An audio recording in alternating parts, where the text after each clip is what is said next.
निकी तंबोळीला झाल्या भावना अनावर. निकी तंबोळीच्या अश्रूंचा बांध फुटला. नमस्कार मित्रांनो, BB डिकोडर चॅनलवरती पुन्हा एकदा तुम्हा सर्वांचे स्वागत आहे. नुकताच बिग बॉस मराठीच्या घरामध्ये एक टास्क झाला, ज्या दरम्यान निकी तंबोळी खूप रडली आहे आणि तिच्या रडण्याचे सविस्तर कारण आपण या व्हिडिओद्वारे जाणून घेणार आहोत. त्यापूर्वी एक छोटंसं आवाहन आहे, व्हिडिओला लाईक करा आणि चॅनलला सबस्क्राईब करायला विसरू नका.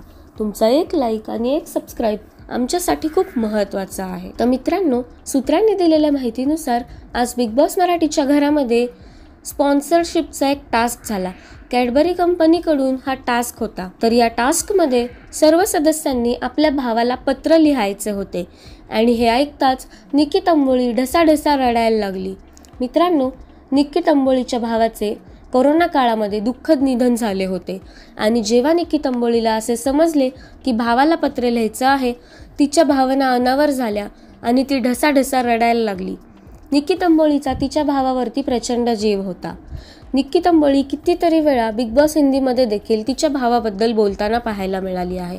त्या दोघांचं बॉन्डिंग अतिशय सुंदर होतं. तसेच सोशल मीडियावरती देखील निकी तंबोळी भावासोबत अनेक फोटोज पोस्ट करायची. हे सर्व पाहताच एकंदरीत निकीचा तिच्या भावावरती किती जीव असेल हे आपल्याला पाहायला मिळते. त्यानंतर निकी तंबोळी इतकी रडली, तिला तिच्या भावाची प्रचंड आठवण येत होती. त्यामुळे ती ओरडून ओरडून मला माझ्या भावाची खूप आठवण येत आहे, मला माझ्या भावाची खूप आठवण येत आहे हे सतत बोलत होती. वर्षाताई, अरबाज आणि वैभवने तिला समजवण्याचा खूप प्रयत्न केला, तरी देखील तिचे अश्रू थांबत नव्हते. निकी तंबोळीच्या या दुःखद ह्याच्यामध्ये आपण तिला सांत्वन देऊयात आणि या सगळ्यावरती तुमचं काय मत आहे ते आम्हाला कमेंट्सद्वारे नक्कीच सांगा. मित्रांनो, आम्ही आमच्या चॅनलवरती बिग बॉस मराठीच्या सर्व अपडेट्स सर्वात आधी देत असतो. त्यामुळे व्हिडिओला लाईक करा आणि चॅनलला सबस्क्राईब करायला विसरू नका. धन्यवाद.